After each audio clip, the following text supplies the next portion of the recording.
in this episode. Get out, put your ego to the side, lose, and get better. Identify your weaknesses, work on your strengths, and genuinely put the effort in. And please, guys, for the love of God, stop showing the match with unzeroed rifles. It's like Matt, we're looking right at you, Matt. In an obtuse world, Mark and Jefe will combine military, law enforcement, and general FUD knowledge to keep you vertical. Welcome to the Live, Laugh, Larp podcast. Hey everybody, what's going on? Thanks for swinging by to another edition of the Live, Laugh, LARP podcast. Naturally, you've got myself, Mark. We've got Jefe. I feel like we're just here. This is like our third, and we have recording. Maybe one more this week. Yeah. So 4 recordings in 1 week. Yeah. So we've been pretty much there's so much beer. 3 days off, record, 3 days off, record. So this is a little bit out of our norm as far as our tempo goes. So op tempo is very high for those of red us cycling. Yeah, exactly. For us military folk, we know exactly what we're trying to say there. But as always, we want to say a huge thank you to you guys swinging by and checking the podcast out. We have a great guest this time, someone that I mean, they're all great guests. Oh, they are? No. They are great guests. But let me tell you, this guy is one of the guys that I really look up to, especially when it comes to... Because you're 5'4"? Is that why you look up to him? That's fair. That is fair. It's 5'7", jerk. But needless to say, he is someone that I aspire... There you go. That's a better one. ...to beat in a shooting competition at some point. Maybe someday I can do it. But needless to say, he is a fantastic competition shooter. He's got some military background. He's done some really cool things here recently. We're going to be talking about that. But before we get into that, number one on the agenda, administrative stuff to get into real quick. If you guys are interested in interacting in this podcast, you guys are more than welcome to send us an email. We have all of that information in the description of the podcast. You can check us out on YouTube. You can check us out on the Firearms Radio Network. So we really appreciate them onboarding us. I found out who that NPC dude was. Oh, you did? Who was it? It's Matt. No way. Yeah, it's Matt. Matt got on there, and actually the conspiracy theory is that he's trying to actually try out a PSA crank without ruining his integrity. So he's creating fake accounts to act like we have to talk about the PSA crank so he can try it out. He's going to show up in a video looking like print, shoot, repeat. I'm totally not Matt. I'm totally not Matt. Don't. But you can also leave us a comment, like anything like that in the podcast system that you are listening to. That would be great. And we will feature you on one of our podcasts like we are going to right now. We had a comment from just a smiley face. Where is this all coming from? Right now it's coming from Spotify. Oh, these are Spotify comments? I need to go look this up. Yeah, so on Spotify we had another comment from Matt's episode. So a lot of people liked Matt. This person said, great episode, guys. Matt is one of my favorite AK Insta follows because of his stance in general and is a good human to look up to. God bless y'all. Well, God bless to you too, and thanks for leaving the comment. I really do appreciate that. Next episode, we'll have someone else throw in something, and we'll either say, hey, thanks, or we'll make fun of you. One of the two. If you want to send anything else, like I said, we've got email address you can send stuff to as well. Especially feet pictures. Jeff really likes that. In addition to that, we have to say a huge thank you to, of course, I try to sponsor, and that is Atero Arms. These guys, these guys are great. You guys know we love them to death. I just cannot say enough good things about them. I think that pretty much moving forward, if I ever put an optic on an AK, it's probably going to be through an Atero mount. If I ever put an optic on a J-frame, it would be through an Atero mount too. If he ever gets around to it, that's the obligatory. I'm done now with my spiel. there's his bully every episode, and we absolutely love it. But that's all the administrative stuff. So we are going to dive right into this and say a wonderful hello, welcome to Neil, the combat accountant. How's it going, bud? It's going well, buddy. How you been? I have been great. I have been naturally tracking all of the wonderful things that you've been doing here recently on the Instagrams. If you guys are interested in following Neil, I will have all of his contacts, where to find him in the description, but he is known as the Combat Accountant on Instagram. Fun little thing. I apologize. I just tried following you on Instagram and it told me that, are you sure you want to follow this guy? He may be dangerous to the community. So definitely followed you, man. I think that means I'm winning. that means 100%. That means you're doing something right. Yeah, 100%. I mean, you don't just get these 8-hour FBI interviews and you come back from overseas on a regular basis without doing something good that they don't like. So 100%. Welcome to the party. So real quick, just tell us who you are, kind of what's your background, your villain origin story, all of that type of stuff. Yeah, so I guess it can start back. So I'm originally Alaskan. I live in Arizona now. I've been out here since 2010. Spent a little time in the Army from 03 to 09. Did 2 pushes to Iraq with 3rd ACR as a field artilleryman. So I wasn't Special Forces, wasn't a Ranger, wasn't a cool guy, because people seem to think that that's who I am, but I was definitely not.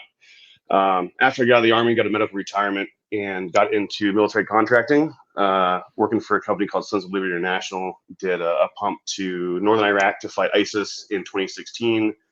That bled over to a little bit of work in Syria later on, and then most recently into Ukraine at the end of 2022.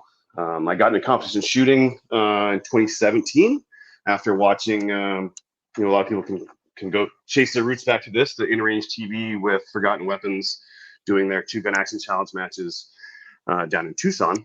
Yep. And it was super interesting to me, like, because they would take period correct firearms, period correct gear, and see like how it matched up to each other. And the history buff in me and the military guy knew, was like, man, that's really cool. That's a 2-hour drive for me when I get home. It'd be awesome to go do that. And that you can blame them for this whole competition character arc, and specifically the competition side of it, and the AK is just because the AK is harder and it's more fun and it makes you work for it. So yeah, 100%. So that was a very simplified version of you getting into the competition realm. What has really kind of driven you to keep pushing in this competition? I mean, is this something that you're just kind of trying to do for fun, or is it something that you're really trying to get like into national competitions and that type of thing, or is it just a hobby? Or tell me about that. I'll be honest. It's kind of it's changed over the years, and it comes in kind of waves. So when I first started, I sucked. I went down to Tucson, shot armored with an M4 and a Glock 34, thinking I was kind of going to be hot shit against a bunch of Redditors and YouTubers and people that I was like, they can't shoot. I've got enough trigger time, like real life down range, that I got this in the bag. I placed like bottom, like 5th from the bottom. I got my shit pushed in hard. And that was the ego check that I needed. And I was like, okay, this is harder than I expected. I want to get good at this because it's hard. Yeah. And then it kind of became a job, and that wasn't fun. So then I backed off a bit, and now I've kind of found that happy medium of keeping my ego out there of like, can I still do this? And can I do it well? While mixing it with, is it still fun? Are these matches that I want to shoot? Am I going to have a good time? Are the people going, the people I want to hang around with and spend time with? So it's kind of multifaceted for me now, but it's definitely started with an ego, and now it's realities of life and time you can commit to it and money, because let's be honest, travel matches are not cheap. Right. That kind of guides me. Absolutely. And so help me with the type of competitions you like to do. Are you primary 3-gun, 2-gun, USPSA, IDPA? What's your go-to? So I'm mainly a 3-gunner, and I know a lot of people have a lot of opinions about that, which is fine, because I also have a lot of opinions about USPSA people and IPSC and IDPA, and I dabble in PRS. That was a very humbling experience as well. Mhm. And then my love honestly is for the AK matches. I find they're the most fun. They bring the most amount of characters, and it's where I can kind of pass on the most knowledge possible with my background and my experiences to help other people. And I see greater strides there. Whereas with 3-gun, you get on a super squad or you get dudes aren't shooting open, and like you really can't help them a ton because it's so overwhelming with 3 guns on one stage. Whereas an AK, it's like it's not straightforward, but it's okay. You have one rifle and you have to go do these things, or like Kalashnikon, where it's a rifle pistol, go do these things. So you can help people a little more there, and you can be a little more useful to the community than just go fast drag racing, USPSA or 3-gun. It's kind of like with any 3-gun match, it's like who has the most expensive shotgun is probably going to be your number one guy. Yeah, no, I definitely Matt Kitzmiller. Actually, I don't know if you guys know who he is. He's a local Arizona guy. He lives out in PA now, but he was one of the first guys to bring on the Dissident KL12s out here in Arizona. And I watched him, and I was like, that dude fucks hard. Mm-hmm. Like, why? Hey, Matt. It's like I became friends with him, got his number, talked to him. Like, hey, bro, like, I want to get good at this 3-gun shit. I know the shotgun's a big piece. Is the Dissident worth $4,000? He was like, I mean, for you, probably not. For me, yeah. And I was like, okay, well, I'm trying to be you. So, and I knew he was a motorcycle guy. So I was like, is this like, if you start with a 600, then you regret not buying the leader bike? Or is it just buy once, cry once, get the leader bike out the door, and you can grow into it? He goes, yeah, get the leader bike. And I was like, all right, cool. So I took a 401k loan and bought a Dissident. I sold my left kidney and half a testicle just to. That's hilarious. Pretty much. And I've never a 3-gun, like the highest I've placed is 8th in open at Superstition out here, and I've done decently well across the country. But I mean, there's some trigger pullers at 3-gun, and we saw at Classicon the dude that took overall. Dylan Easley he's another 3-gunner, shoots for Hornady. Like that dude is a beast. And so but you get 12, 20 of those dudes at a match, you're like all of a sudden like I'm struggling to place top 40. Yeah. Did he shoot magnified? Is that what he did? He shot magnified both days. He got me on Saturday by a smidge, and then he got me by a decent amount on Sunday. But I blame, I puked on 3 of 5 stages because we happened to have a little bit too much fun the night before. What? Oh yeah, me. That doesn't sound like Kalashnikon at all. Neil having a crippling addiction to Jameson. What is that? But I will say, the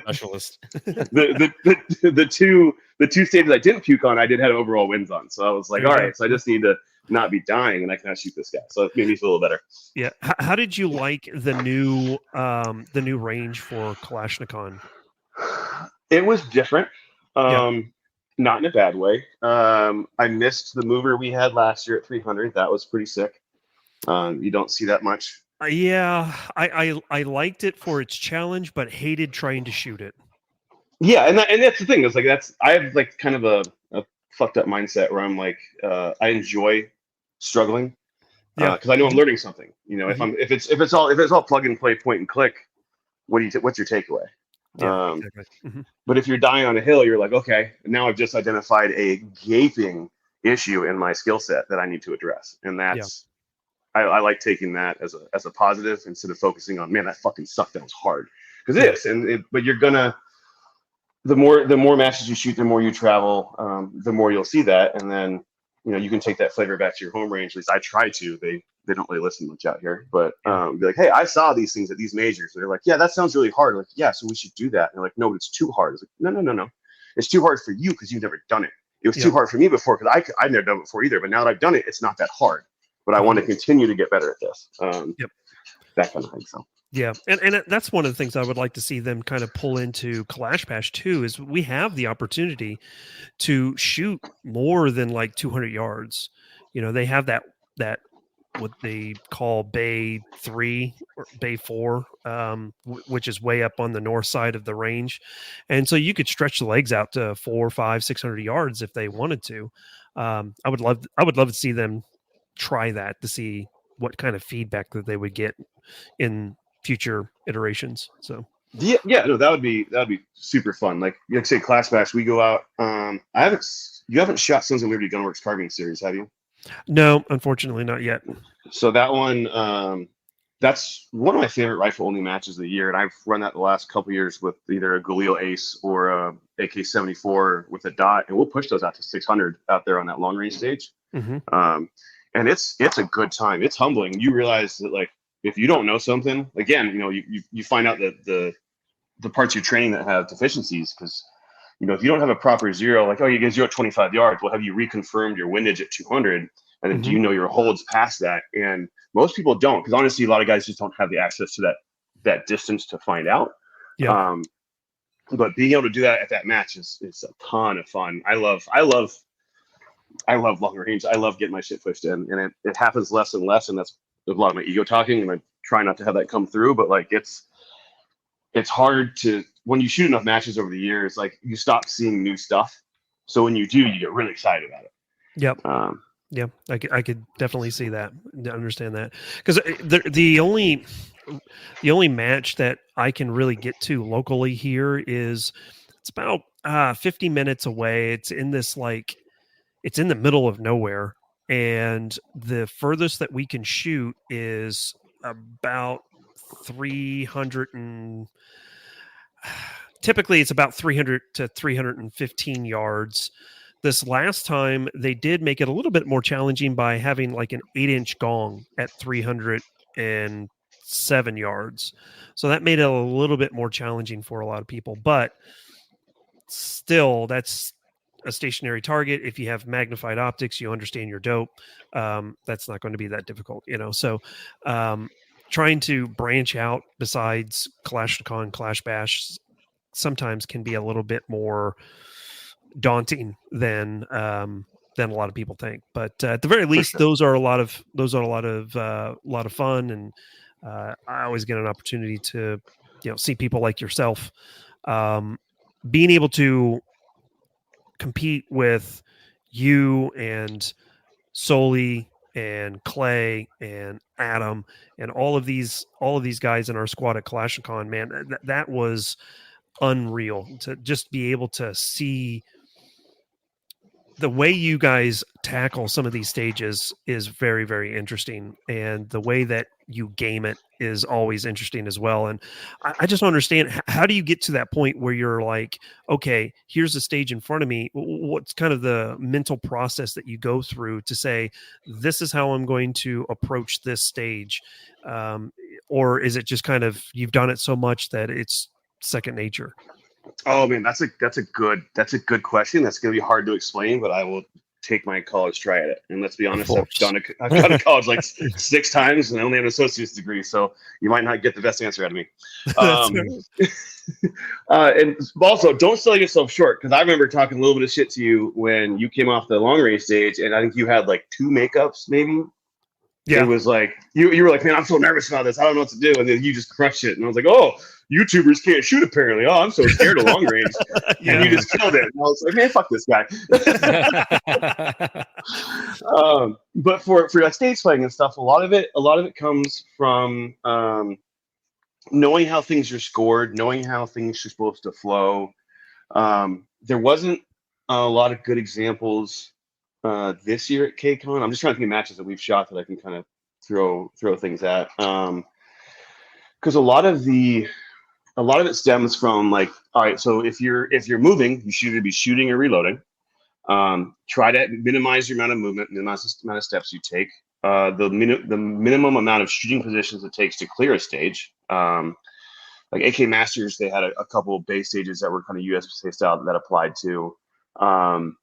Know your target order engagement, right? So you know that your barrel is going to heat up. Like, and you saw Sully do this in long range stage. He went far to near on it, because we know that the first, like, we all know our cold bore shot, and then we also know that as your barrel heats up, your groups open up. So we're only shooting 20 rounds. That's not a huge deal, but let's say I go and I burn 40 rounds on paper, then I go to long range. Now all of a sudden, what used to be like a sub MOA group, but my rifle's hot, is now a 2 or 3 MOA group. And let's say the target's only 1.5 or 2. Hopefully it's bigger, but let's just say that it's smaller. Now all of a sudden, the mechanical accuracy of your rifle is shot. Not really, but like now you're reworking a cone of fire instead of an actual hold. So it's a lot of it's experience, a lot of it's just through watching guys. And like, if you're in a position and you're leaving a position, like you're not ending your stage, don't end your stage on steel. End it on paper. Why? Because you can count your mics on steel, you can't count your mics on paper. So once you exit a position or you end a stage on paper, you send 2 as fast as you can. If you don't feel like that second one or first one broke properly, send a third, and then you unload and show clear.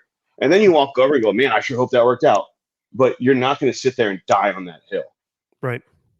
So I mean, it's little pieces like that that help with the stage planning and the flow, and obviously where to plan your reloads. If you're a right-handed shooter, I want to reload moving from left to right and not right to left, because on a right to left, I have a tendency to bring my pistol or my rifle closer to the 180 than I probably should, or even break it. Now I'm going home. Yep. So, little things like that you have to think about that you don't know unless you sit down and talk to somebody, or somebody in your squad's like you were doing, asking, hey, so like I'm thinking about doing this way. What are you going to do? And so you can either validate your thought process, or you can go, okay, why'd you do that different? And they go, it's because this. And oh, that makes sense. I'm gonna start thinking about that in the future. But if you're not exposed to it, you would never know. And that's one of the things that Clay brought up was some of the advice that he was always pushing on Rachel is read through the stage brief. Yes. Obviously, they're going to explain it to you, but go and actually read the paper. And if it doesn't tell you can't do something, then that means that you can add that to your planning process.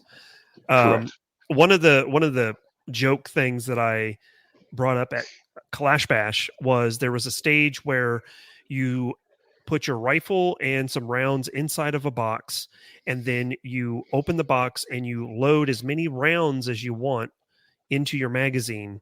And the minimum was 3 rounds because there was 3 steel targets.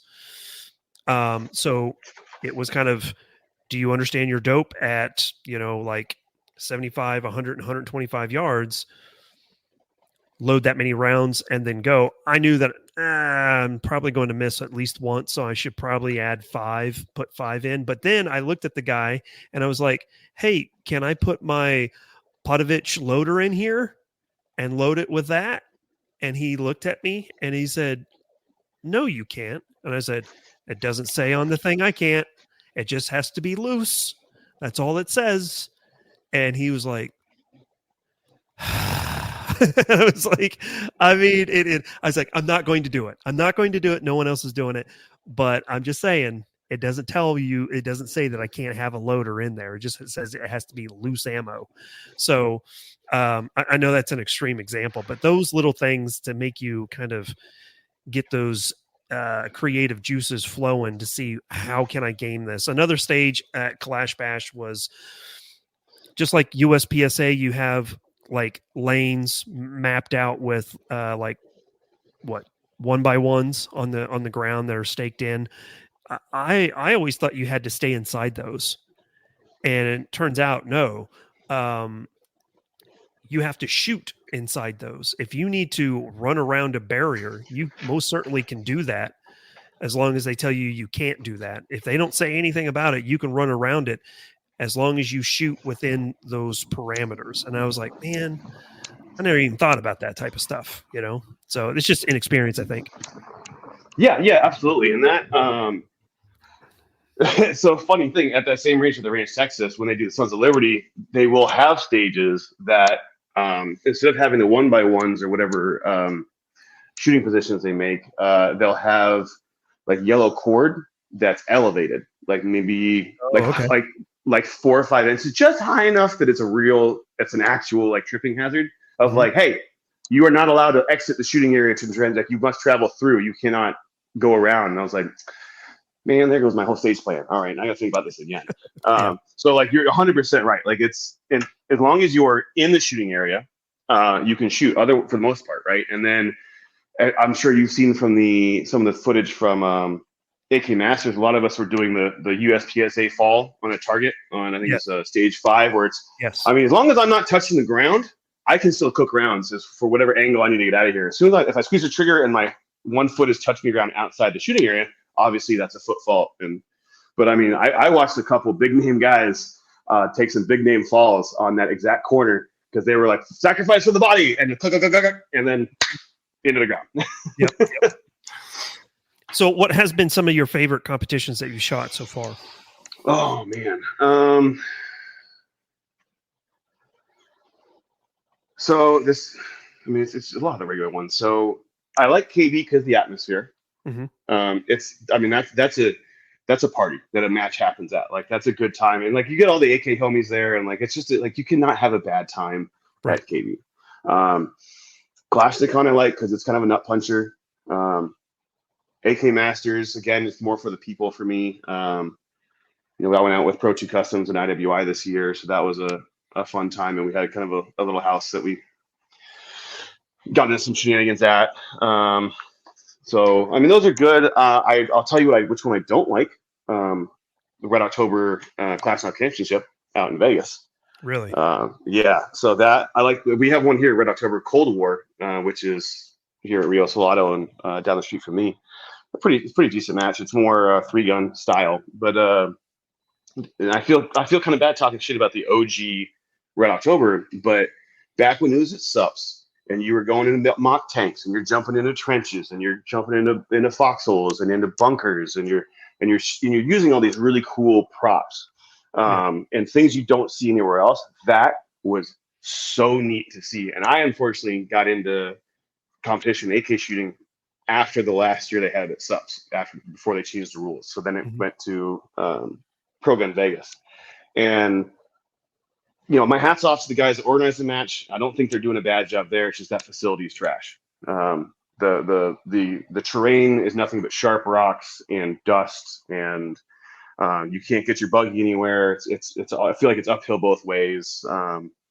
Like it's just the terrain itself there is the difficulty, not the shooting. Right. So I wish that they would. Didn't they move again? This past year, I thought that they had to move to a new site. So they did, and then they didn't. Okay. So they did, and then because they went out to I think it was the Cobalt Range in Utah, and then that got axed, and so that's when they stopped the Cold War and made the Kurtz, like the Red October Kurtz, because they like dumb down and like shrink everything. So yeah. I don't know the exact specifics behind that. I do know a couple guys that do, but I don't want to speak on what caused all that. Oh, sure, but, yeah. Mm-hmm. I know that the guys making the match, they want to make the best match possible. I'm not faulting them for the facility they have to use, but it's just unfortunate that like that's like supposed to be the mecca of the AK community and the AK matches, and it's for me it's like not worth going to. And that sucks to say because back in the day, it was the go-to match because I want to do cool shit. Mm-hmm. And if I can't do cool shit, what's the point? Yeah, exactly. Right on. What about, I know that there's a competition out your way at, what is it? I know that AK Mario shoots it a lot. Is it... I don't know, something that has to do with like cowboy or something. It's not cowboy shooting. It's not cowboy action, but like the range that you guys shoot at. So there's a couple here in the Valley. So we have Rio Salado, which is where like USPSA Area 2 is held. 3-gun US. It's Superstition Mountain Mystery 3-gun, and we also hold Red October Cold War there. There is a range here called Cowtown. Yeah, I think that's what I'm thinking of. But they hold monthly multi-gun matches, PRS matches, what we call AR accurized matches, which is like PRS with gas guns. Right. So I mean they've got some stuff, but they don't really hold majors over there.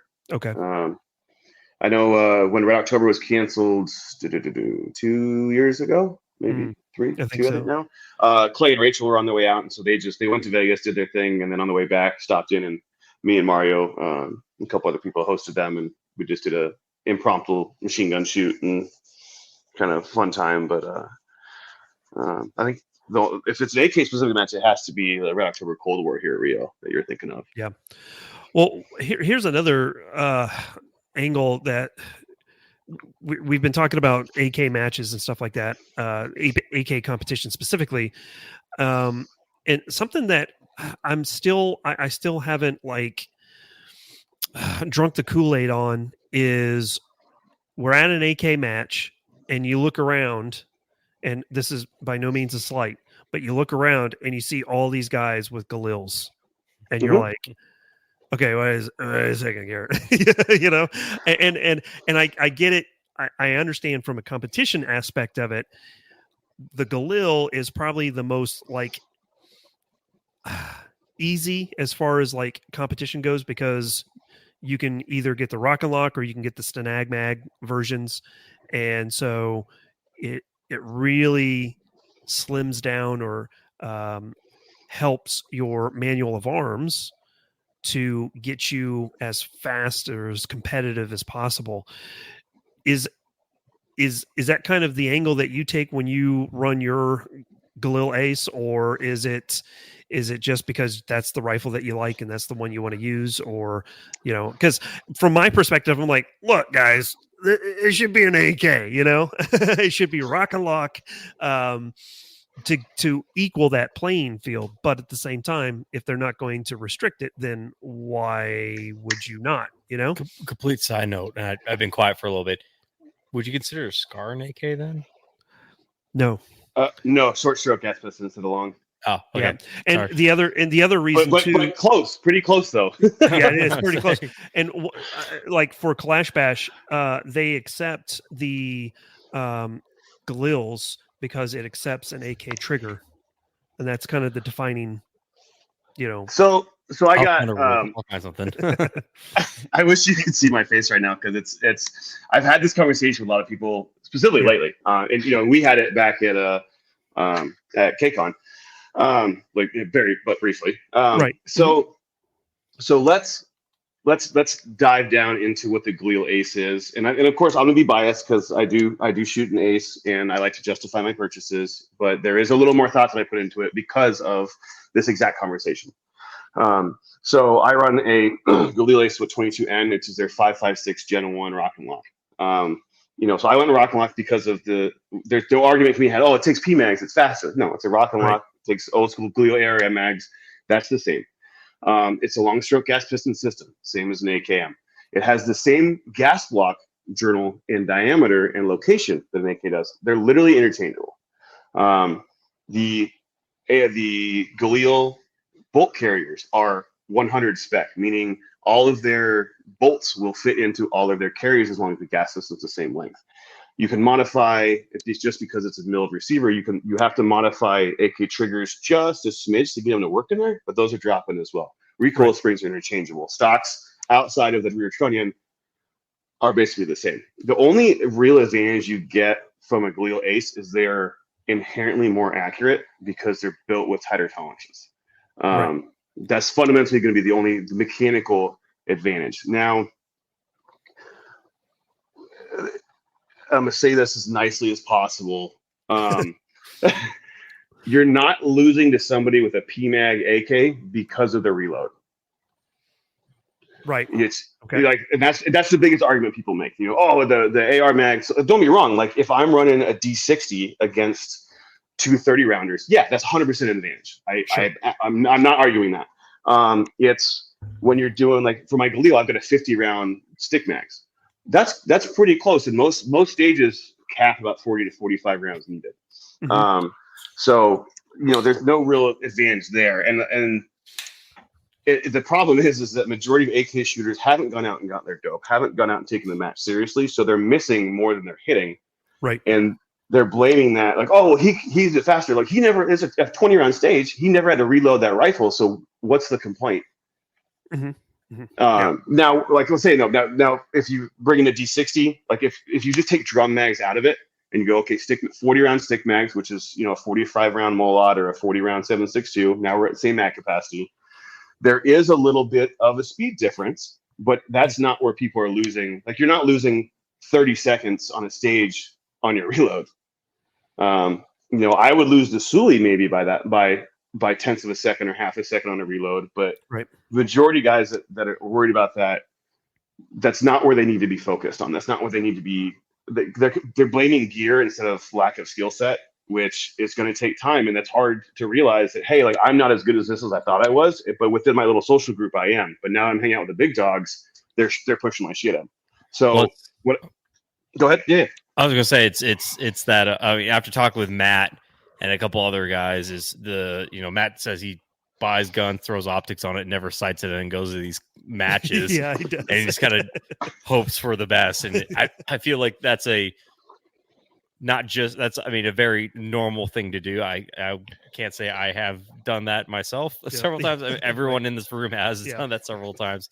So I think that's just the difference between someone who's going there to have a good time and shoot compared to the people that are there to actually have like some skin in the game and trying to do this to get a whole lot better. Yep. Yeah, no, I agree. And if you are trying, well, actually, I don't agree. I'm gonna play the devil's advocate here. Okay. So Red team, great. I love it. Yeah. So if you're gonna go have fun and shut the fuck up if you're losing. If you're gonna go and try to be competitive, zero your fucking optic before you come out to the match. Get your information. Like, you can't. Let's be honest. Like, if you're gonna go have fun, that's cool. Like last time I went to Clash Bash, I brought a post sample PKM and I had a fucking great time. Yep. My score was dog shit, but guess what? That was probably one of the most funnest times I've ever had shooting a machine gun and a match at the same time. Yep. But I knew I wasn't gonna be competitive, so it's just like everything's whatever. I'm here to flex, and everyone think this is cool, and all the cameras are on me, and like I was like, oh, I'm a big deal, but I'm not. Whereas the guys that show up these matches with unzeroed rifles, like, what do you think's gonna happen? Mm-hmm. It's much easier to blame. It's all because he had a Galil ace. That's why he won. I wanted. Except for in 3-gun, whoever has the most expensive shotgun is going to win that. But if you go to these like if you go to like these 2 guns or even IDPA, there's a lot of people that'll say, oh, because that guy had a staccato or a alchemy arms or this custom gun, or that's someone why he cleaned out the barrel of their revolver. Hey, yeah, that was. I understand. You should probably clean out your lead fouled barrels before you go to the match. Neil, the freaking Jefe went to one of our local IDPA matches and shot a revolver, which is a little admirable. 5-shot. That's super dope, because I'll tell you what, people can run revolvers are awesome, because I can't do it, and that looks insanely hard, and I'm not quite ready for that humbling experience yet. So hats off to you, because that's so cool. It would have been really cool if my barrel was so lead fouled because I hadn't cleaned it so while that the bullets were tumbling at like 10 yards. Oh no. Yeah. So we just kind of looked at some hostage targets and like, why is the bullet looking like so like in between each round, I'm sitting there just with a fucking copper brush just jacking off my J frame. Oh my god. Just hoping for the best. Like, well, let's see what happens here. But he still crushes it, man. That's the thing. The freaking Jefe can go to. That's one of the things that I really like. I have 2 of my favorite people here. Obviously Neil. You say that to everybody. No. Look, man, freaking Neil. We've competed together, and I really aspire to approach his greatness when it comes to some of these AK matches. But also watching Jefe shoot pistols, struggle with a revolver. Nah, man, he does very well. I mean, Jefe is one of those guys that can pick up just about anything and do very well with, and that's one of the things that I really encourage other people is I know my weaknesses, and every time that I get involved in some type of shooting competition, I strive to be around people who shoot better than me, because I learn so much. I understand or watch and see how they tackle one problem opposed to another, So Neil's got the AK stuff down. I love watching him and see how he tackles things, just like you, Jefe, how you do stuff with pistols, So I guess my only weakness is well endowed Gothic ladies, so I guess, bro, that's all of us. Where's Aiden? he does, yeah. That dude is something else. I love that kid though. Yeah, I know, I do too. So, but so that really just kind of puts to bed on the competition side of things. I got one little thing to what Jefe said absolutely. about like the Glock for staccato thing, because I just recently in the last year went from a Glock 34 in open to a staccato XC, and I'll tell you right now, the juice is not worth the squeeze. Mm-hmm. Only thing that did to me was drop my splits by, it was 0.08 on average. Outside of that, nothing in my pistol shooting has changed. So everyone that says, oh, you can shoot well because it's a staccato, no, you shoot well because you're a good pistol shooter, and it's extremely difficult to learn how to do that. And that's why people don't do it. we had one of our guys, who's one of our lead instructors, do the exact same thing. We reshoot 17s. He shot 34s, and he's like, "You know what? I'm going to bite the bullet." Bought a staccato. He shot it a couple times, and he kind of like grimaced, like, I'll enough shoot my 17s and 34s better. And it's mainly because we shoot so much Glock that if you switch to anything else, that grip angle kind of gets a little thrown off. Yeah. But it's, if you probably spent the time, effort, and money, it would show its value, but it's not worth dropping the $2,000-$3,000 and then $80 per mag on it when you can just go buy a police trade-in 17 for like $350 and still be somewhat competitive. Yeah. Take all that and then take the other $2,000, buy a bunch of dyno, and go to the range and squeeze the trigger, and you'll see that's where you're going to get your improvement on, not the other round. But also on the competition side, before we switch out from that, this is a friendly challenge to anybody who thinks that anything I'm saying is bullshit when it comes to the Glial Ace. If you find me in a match, and this is an open invitation to anybody, any match that I go to, and I'm shooting a Glial Ace, and you're shooting an AK, and you think that my advantage comes from my platform, I will run you for pink slips. I will take your rifle, you could take mine, and we'll run a stage back to back. Stage doesn't matter. You can pick the stage, and we'll find out if it's the shooter or the equipment that makes that difference. Because let's be honest, it's not. But people on Reddit and people on forums will die on that hill, and I'm here to put my money where my mouth is. Yeah. Well, I don't know, this might be shocking information to you. The people that go to Reddits and people talk on forums, you hardly see them at a match. I was introduced by people by their Discord names. So I was like, I don't know what any of this means right now. I apparently am way too old. I'm sorry. Is that like Ventrilo? Right? Well, it's funny. I had a commenter. This has been months ago.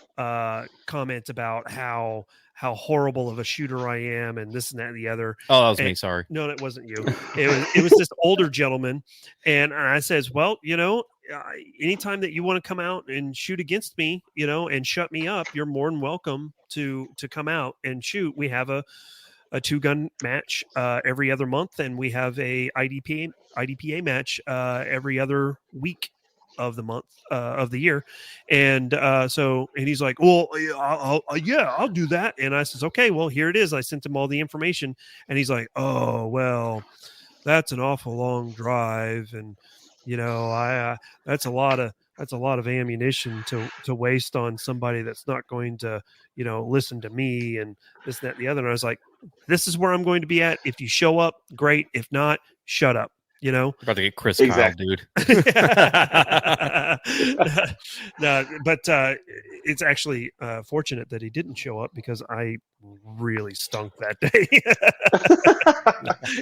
Let's be honest, you probably were going to do better than him anyways. Probably. But yeah, there's a lot of those keyboard warriors, and I'll be honest, I guess I'm getting too old where I'm just like, I don't have time and patience for that anymore.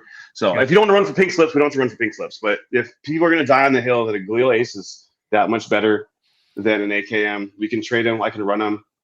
We'll see where the times end up, and then either you can talk shit to me or I will continue to talk shit to you. Either way, I'm tired of that stigma being around, just because I feel like it's unfounded. Yeah. And that's one of the areas that I really struggle with right now is I'm trying to figure out which rifle is going to be my go-to for all of these AK matches that I go to. I first started, the first Kalash Bash was my AK-74 that I built with Jim Fuller, and that's pretty cool, but 5.45 is just stupid. Just rechambered to 300 blackout. I know, right? Rechambered and 300 blackout. Yeah, and then everyone does right now, right? No, just pour it out of it. And that's fine. It'll work. Then let's see. The next year, I ran my Sam 5, which has been just there's no concerns with that at all. But this last year, I've ran Kalash Bash and KCON with my M90, and I really like that rifle. But then I look over and I see people like you, Neil, and Adam and Soli. They're running these Galils, and even Bolts and Holes. He's running a Galil too, and I'm like, maybe that's what I should be doing. I'm going to stop you right there. I don't think so, because you found a rifle that worked for you. The Caramel, only that's what I'm difference that we're going to have in between those rifles is the safety placement and your charging pin location. So what I did when I was shooting for Lee Armory, we just took an extra gas piston, chopped it down, drilled a hole in the side of my carrier, welded that in there, and then cut out a left side charging handle route for my AK-74. Mhm.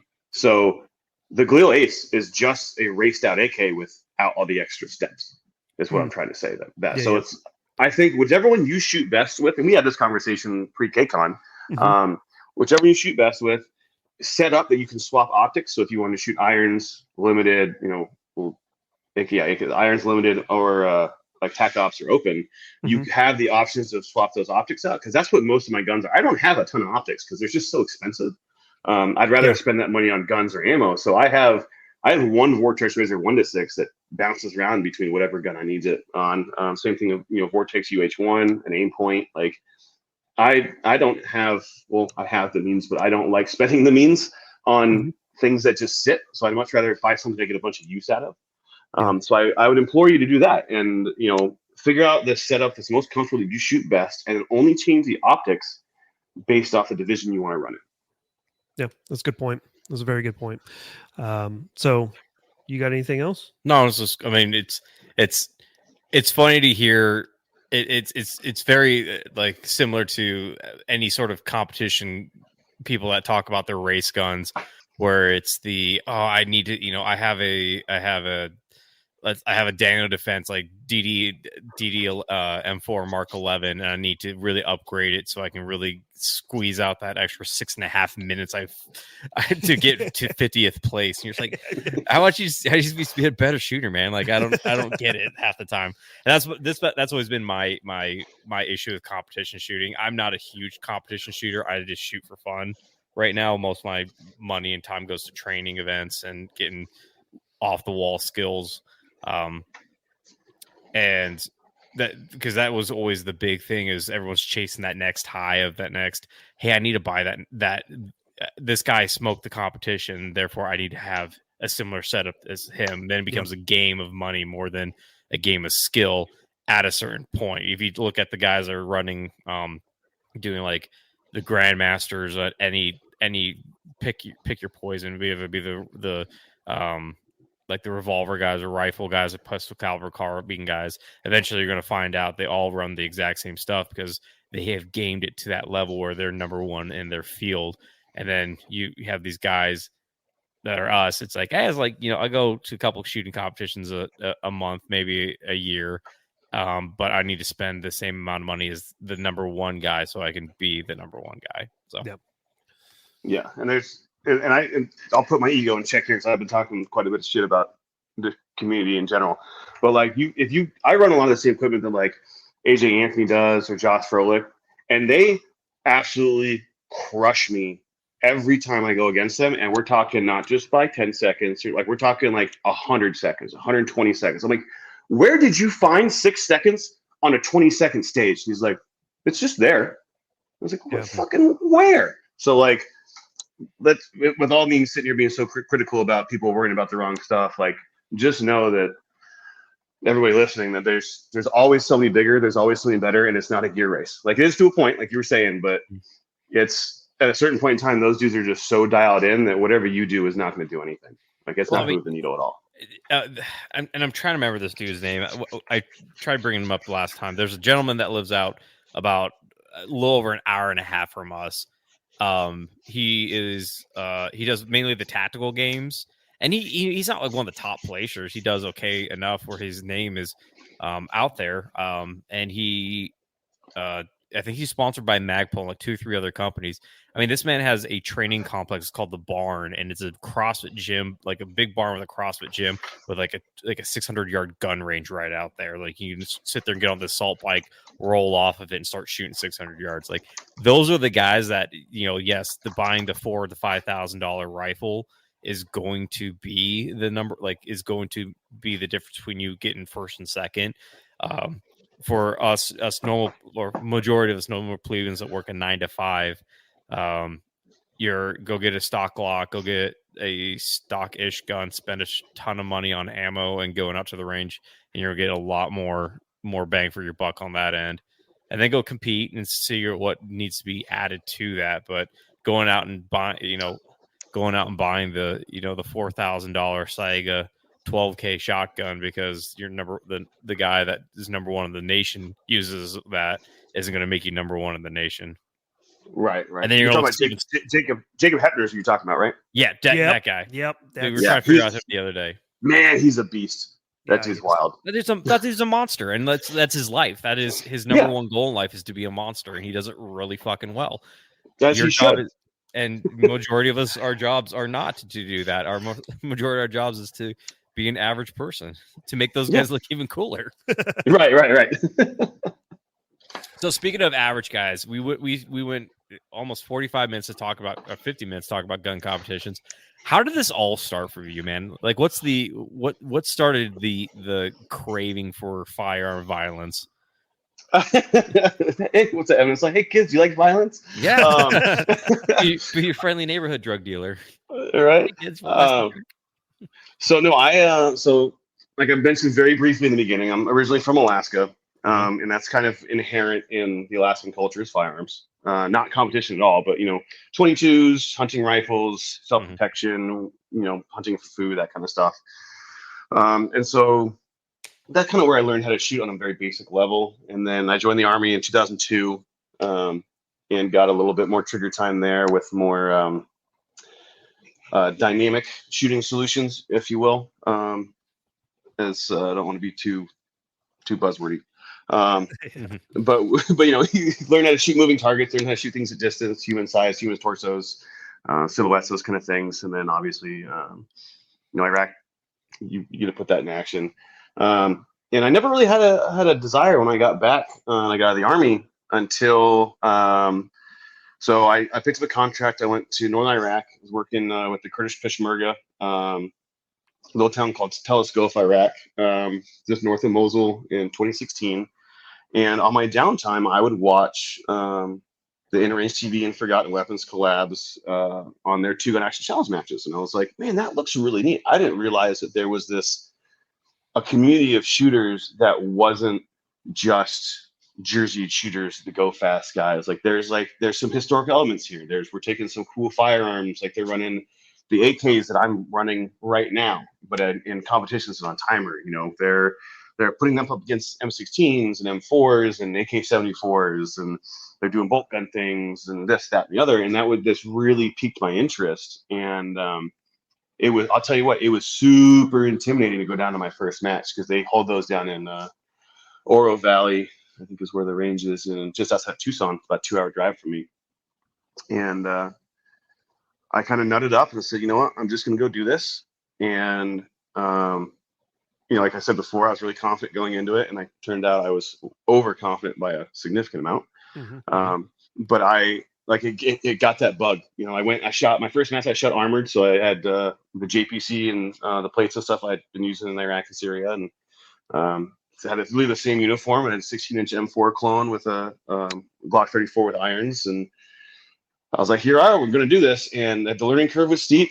The scores were terrible, but it kind of lit a little bit of a fire underneath me where I was like, man, like I said, I've said before a bunch, like I suck at this, and I don't like sucking at stuff. So I'm going to get better at it, and I said, I budgeted myself back then. I wasn't making very much money. I was doing part-time construction because I was kind of getting my life figured out, and wasn't quite sure what career path I was going to go on next. And so I just budgeted in, I think it was like $200 or $300, or no, $400 or $500 a month. I'd buy a case of 9mm and a case of 5.56, and I would just go train with my friends. And it wasn't the mag dump in the trash. It was like, let's go build a VTAC. Let's go put paper targets out. Let's score them. Let's buy a timer. Let's do the things that we need to be successful at this. And that kind of snowballed a bit into me getting in a 3-gun. But I was shooting 3-gun matches. And my buddy Matt Kitzmiller, who I'd mentioned before, he's told me this story a couple times, when we meet new people, and he was like, yeah, Neil showed up.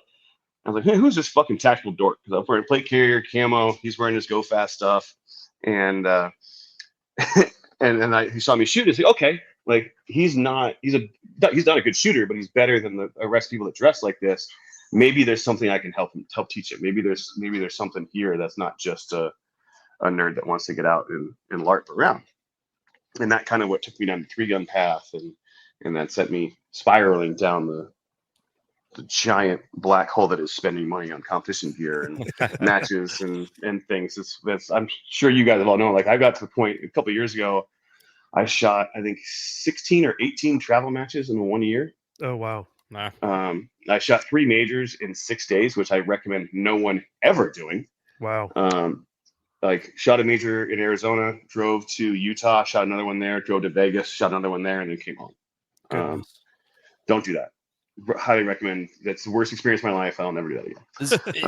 It sounds like it harkens back to like the people that chase rodeos. You probably didn't even stay for like the prize tables or anything like that. You shot the match and you're like, hey, just send me whatever I won. I'm heading to the next one. Yep.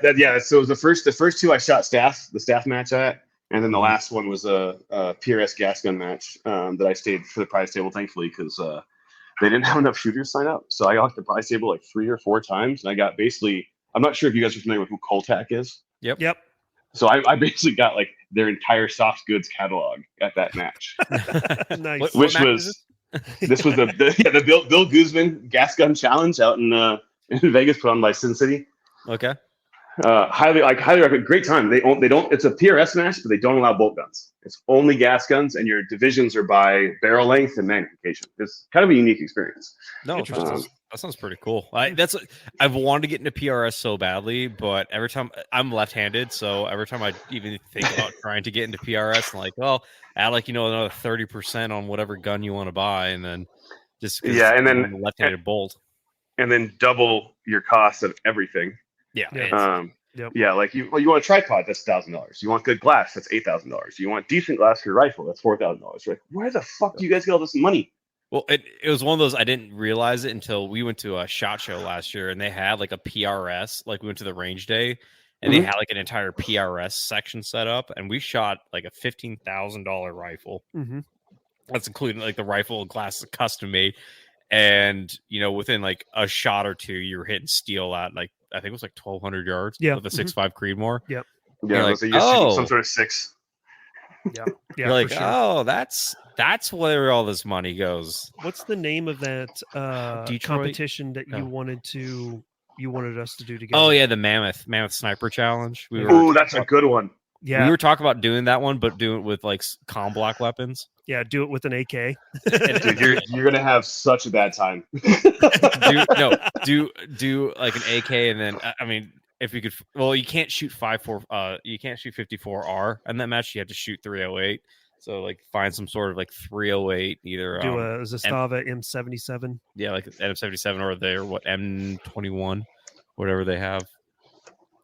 But yeah, I know it would suck because I've had a couple friends shoot that match, and it's definitely the game of ounces make pounds and pounds make your life fucking miserable. Yep. Yeah, that would be a really cool. I mean, I think you guys should do it because that would make a really cool YouTube video to watch. Because I have a friend of mine. She went out. They were the first, I think, only female team to have shot that match. And like they did okay. But I've just heard horror stories about like you need to be in shape. Like you don't need to, like you need to shoot and like need to be in really good shape for that match, especially if you're doing the what do they call the division where you're bivouacking on site and like it's so the I think the two kind of categories, there's like the standard where you are bivouacking on site, like whatever you carry in outside, like the only thing I think you can bring outside, like they can get a cooler to bring food, but everything else you're backpacking in and out, like all your ammo, all your kit, sleep, and then they have like a scaled division where you shoot the match, you go to your hotel room, you wake up the next morning, go and start competing again.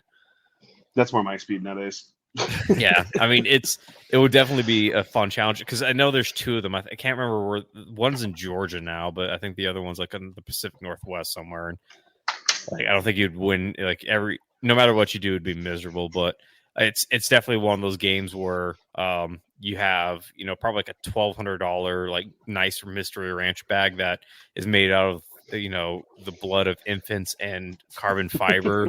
So it would be, exactly 0.08 ounces less than the next competition. And you have everything's made out of titanium or like carbon fiber, just so it doesn't suck to carry through the mountains. And then us will be like the retards with Alice packs and like comm block weapons. It's the heaviest stuff that we can find just to throw on and go do it. Yeah. It's like, yeah, my backpack alone is 15 pounds because it's steel. But...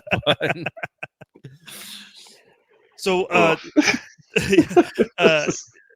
Neil, let's talk real quick about some of your other escapades here. You mentioned that you joined the military in 2002. What was your MOS? 13 Bravo, Field Artillery. Okay. Pull string, go boom. Yep.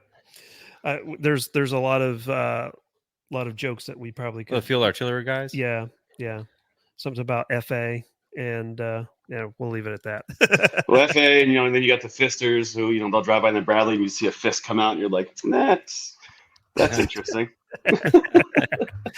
But so you did that. You've had a couple deployments. Is that right?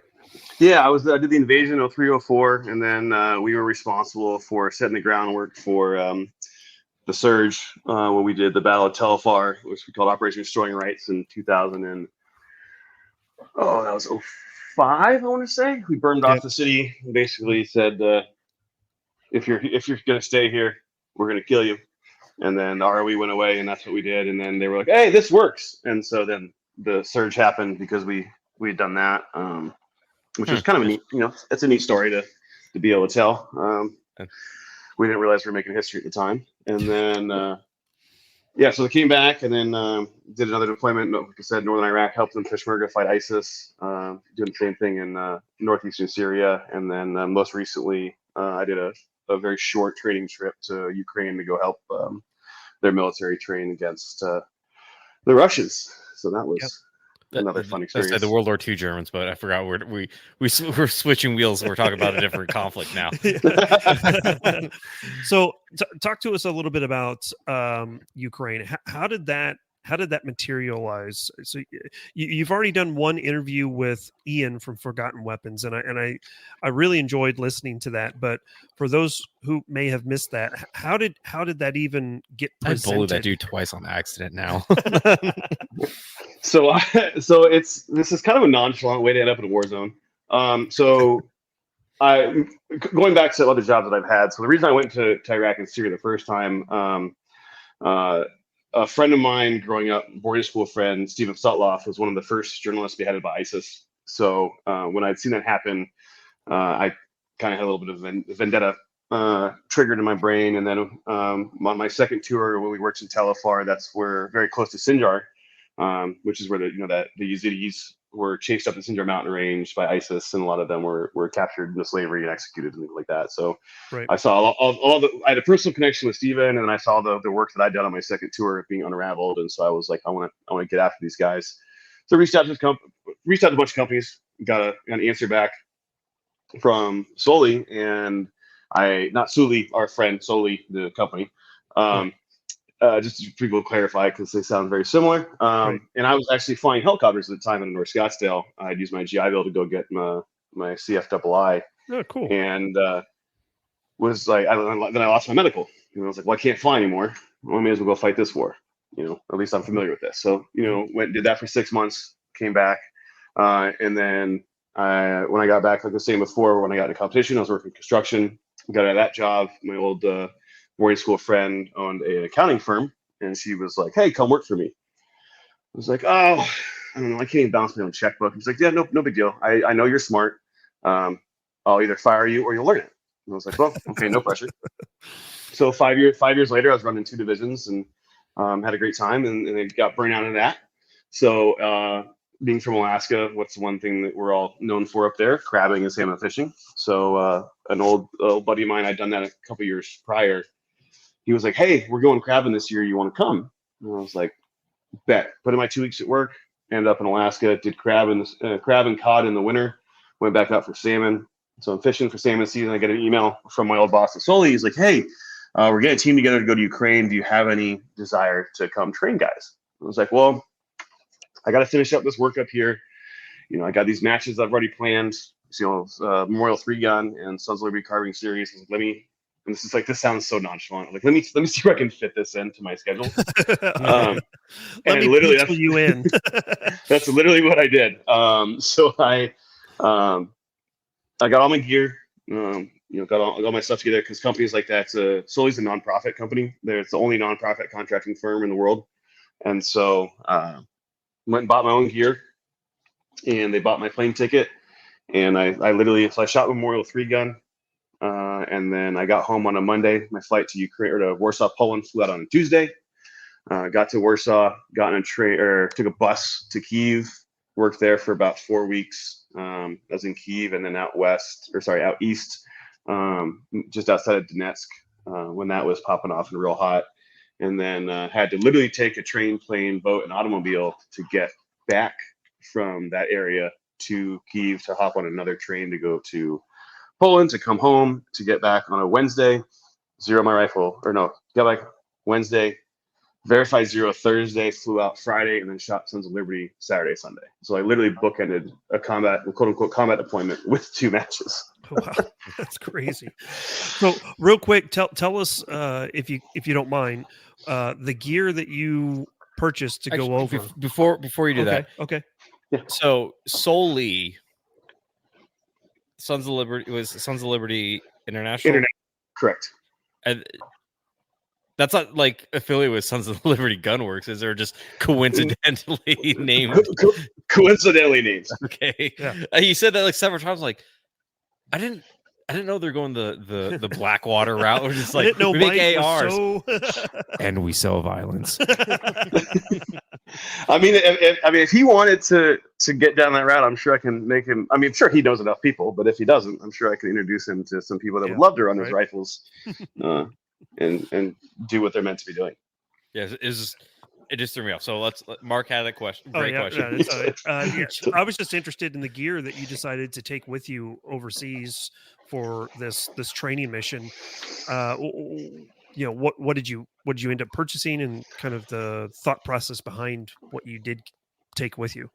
Yeah, so it started with I did a Cry ABS this time. Okay. This based off of their load bearing is much better than anybody else's. Honestly, that's like the golden standard for having to put a bunch of shit on your body. Like how Mark is instantly pulling up Amazon and just making a shopping list right now.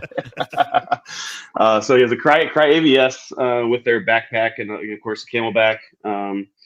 I was initially going to be issued an M14, which I did, and then I ended up switching to an AK-74. So I brought the initial the Cry 3-pack for your for like the Scar mags, which fit M14 mags, and then also a Blue Force gear kind of elasticy front placard to swap that out because those are good for basically everything else that's small frame.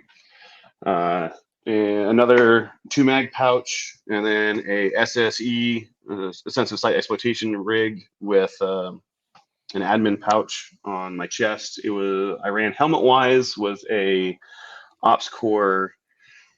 Oh, what is it? RC2 RXR, the one that's 7.62 rated, but it has a shit ton of back face deformation on it. Okay. Yeah, the XR. So the way I thought was, if I'm going to get shot, it's probably going to be with a 7.62. It's more likely going to be in my head. And backface deformation doesn't matter because it's either going to kill me or this thing is going to help me survive. Everything else will do nothing. So that was kind of my thought with that. And then just to issue uniforms while we were there, standard go bag stuff of a couple $1,000s in U.S. currency. Because I'll tell you right now, if you've ever been overseas, a crisp $100 US will get you out of a shit ton of situations that you're not supposed to be in. Or if you find yourself somewhere sketchy. I mean, I was in a place where a 20 would get you out of a lot of places. And a phone call to an angry Bulgarian who probably killed somebody from the mafia before. So Yeah, that currency rates may change, but I can always guarantee a Chris 100 will get me out. Chris 20, they might look at me and go, yeah, no, bang. That was the big stuff for armor and submarine equipment. Of course, the Black Hawk bag and your standard 3-day assault pack and that kind of stuff. But I want to caveat mine was a very, very permissive environment where I got myself into trouble and I had to talk my way out of a lot of things and use my angry Bulgarian translator, not a combat zone. But still, I mean, it sketchy people that want money with guns are act pretty close to the same, regardless of the situation you find yourself in with them. Yeah. The exchange rates in Bulgaria was a lot better than probably Kiev. Yeah. Well, I mean, I'll tell you what, Kiev was nice. So Tinder is very active there. Yes. Because of course all the guys are out fighting, and so I worked with a couple of SF units in Kiev, and we have weekends off, and so you're sitting there at the end of the day. This is like a 9-to-5 training, and you're literally, it's weird because you're training while dodging the suicide drones and the fucking missiles that are coming in midday. So like you're just sitting there, and all of a sudden the air raid alarm go off, and you're like, oh well. And you kind of look up, and like I saw a couple of them fly over our house, and like it's kind of surreal. But you see that swipe on Tinder, you go on dates with these beautiful Ukrainian women, and like our house was on the left side of the river, which is the east side, because they talk about left or right based off the way the water flows. And so I take a 40-minute Uber ride, go to like a 4 or 5-star restaurant, do like 2 or 3 courses, 3 or 4 drinks, Uber ride home. It's like $40. Yep. I came home, and my fucking Taco Bell order is $40. Yeah. That was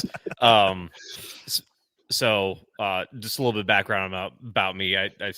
I'm a civil affairs officer, and so the last deployment I was on was Eastern Europe as well, and we had a team house in Bucharest, and it was the exact same thing. It was kick off, once you're done with all the embassy stuff and all your products, it's I'll take a Lime scooter to like a 5-star restaurant, buy a 1 kilo steak with 4 beers, and pay like $25 and go home a happy man.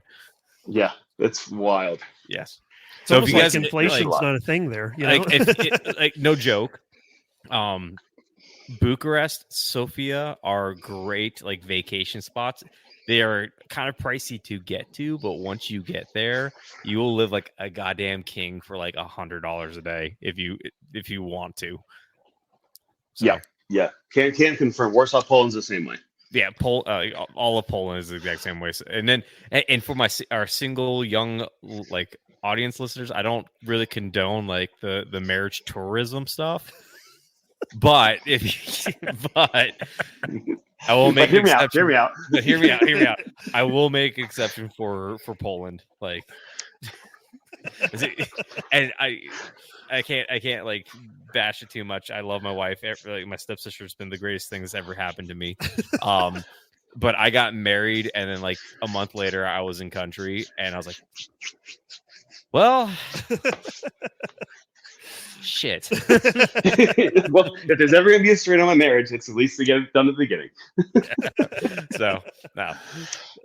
So, what were some of the things that you did see while you were there training? I mean, were these guys like your typical Eastern Bloc Slav that just was like an indentured servant growing up and had no idea how to run an AK? Or very racist of you. No, it's not. Anyway. I was like, how much of a hole you about to dig yourself right now? No, I'm trying. I mean, because you're good. Ignorant Americans. I know, right? I know somebody named Tommy Slav who's about to have words with you. I know, right? Oh hell. But there are tracksuits. Yes, there's a lot of tracksuits. Oh yeah, lots of tracksuits are. Yeah, that's. I don't understand it, but I like the vibe. I think the women in tracksuits is a little much. I like the Never mind. I digress.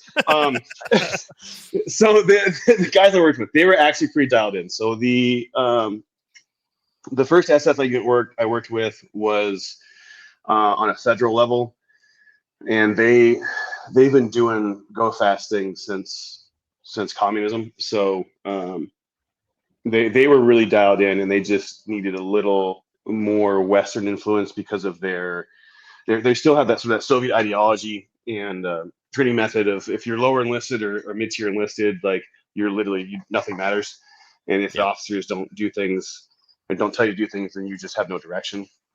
So we kind of worked with them on that, gave them little pointers on some things, but those guys were pretty dialed in. The other group of special forces guys we worked with were of the younger grade. They took a new unit that had been stood up, and they were still pretty good. They'd done previously work with the Canadian Special Forces when they came over and did some work in country.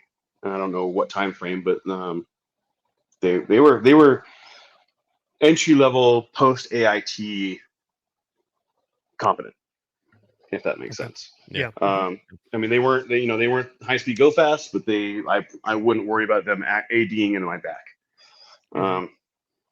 So we got them trained up a little bit, and then when we went out to work with the unit in Donetsk, or just west of Donetsk, because people love to say that that's still held by Russia, which it is. As of, was it June 17th of the day of recording? Yeah, right. Well, I mean, shit. Like, in the next 3 months. I'll tell you what. One of those 2 interviews I did with Ian, of Forgotten Weapons, we were sitting there talking about Wagner, and as we were talking, that coup happened, or non-coup, or whatever you want to call it. And so I was driving away, man, that's kind of like hearing the news, that's kind of weird. And then when we were doing the second interview, we were making jokes, and that was the same day that whatever the fuck that dude's name, not Gagarin, but the head guy was shot out of the sky, and we were like, maybe I should talk more about Ukraine. We should do these more often. Hold on.